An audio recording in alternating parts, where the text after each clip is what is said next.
If you like the content that we're pushing out, please like, share, and of course subscribe. And let us know in the comments what you think about our videos. Like, why would you watch it and not tell us what's going on? And I hope to see you later on. Peace out. Hey, what's up, you guys? So let's get right into it.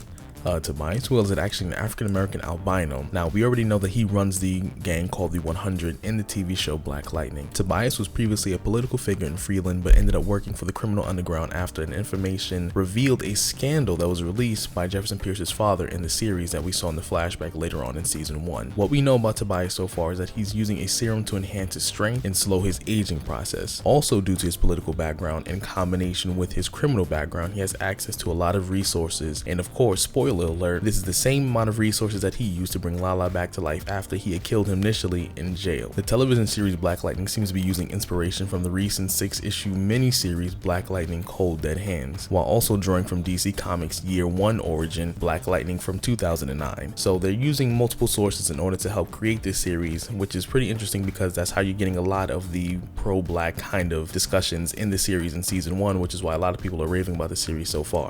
Tobias is a cold, ruthless combatant and is an expert hand-to-hand fighter. When it comes to dishing out beatings, he is definitely no joke. We've seen him go hand-to-hand with Black Lightning in season 1, and it seems like Tobias is actually able to keep up with Jefferson Pierce, who we know in season 1 who has openly admitted that he has martial arts training. So that's something very interesting about Tobias, because it comes to show that he doesn't have just brute strength and tactical knowledge, but he is actually quite capable of fighting and doing things himself. Now, what we've seen in the series is due to his albino skin condition, Tobias can only operate during nighttime hours efficiently. During the day, he can't quite operate as well as he usually would at night, but during the day he tends to dispatch people to do his dirty work during daytime hours in order for him to get things done. Now, what makes Tobias a very interesting character, especially how they shown him in season 1 from the first episode all the way to the very ending, is that Tobias is very good at manipulating people and bringing out their dark side in order for them to serve his purpose. Ultimately, Tobias will make you think that he's trying to help you out, but in reality he really isn't. Khalil was one of the victims in season 1 after he gave him a series of surgeries that allowed him to develop abilities and also develop the spinal fluid that when it comes in contact with people with his darts, it will actually dull their 5 senses. Also, later in the season, we were revealed that Khalil was known to be Painkiller, which is actually a Black Lightning villain that they used for this first season reveal.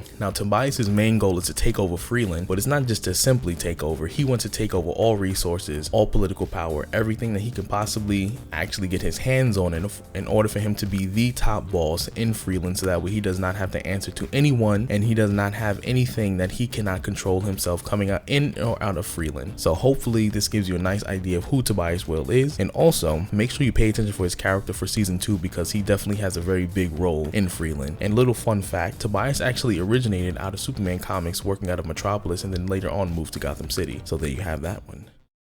Jumping right into it, Jefferson Pierce, also known as Black Lightning, is originally depicted as a school teacher from the crime-ridden suicide slum area of Metropolis in the comic books, but in the TV series we're referring to the town, well, more like the city of Freeland. Black Lightning's origins simplify his story to depicting him as a metahuman with the inborn ability to manipulate and generate electricity.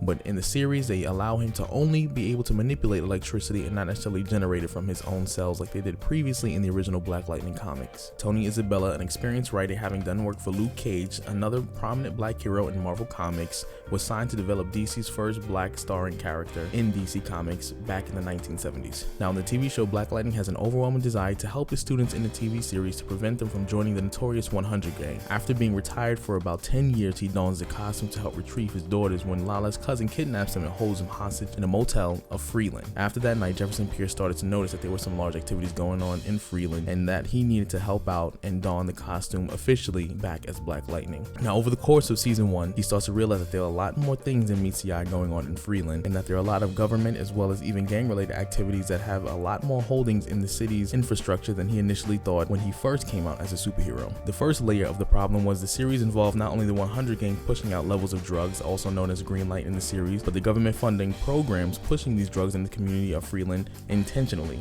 Series like these tend to draw a lot of parallels to the effect of the government and the war on drugs that took place in the 1980s in the black communities, and the scandals that involved the United States pushing drugs into black communities to break up black families. Despite Jefferson being relatively a street level hero, he was always determined throughout the whole series to save his neighborhood as well as his family. This time around, the reason why he might actually succeed is because not only is it him, but he also has his family as well as Gambi and other people who helped make him do these kind things for his neighborhood in order to prevent this from happening for future generations. Now, one of the things about Black Lightning's abilities is, even though it's not like his comic book counterparts that took place in the early 80s, 90s, and whatnot, but Black Lightning can absorb ambient energy and channel it through his body and can manipulate that energy to target anything or any person. Black Lightning is a specialist when it comes to hand-to-hand combat. He is trained in martial arts and he is a relatively in-shape guy. Jefferson Pierce has an Olympic level body in terms of his shape. He was able to outrun some of the fastest people in the world, and even into his 40s, he still maintained a lot of his strength. Even on a basic level, he's able to keep up with human beings even without his powers. Even without his electric abilities, he will still be able to pose a threat for an average human being.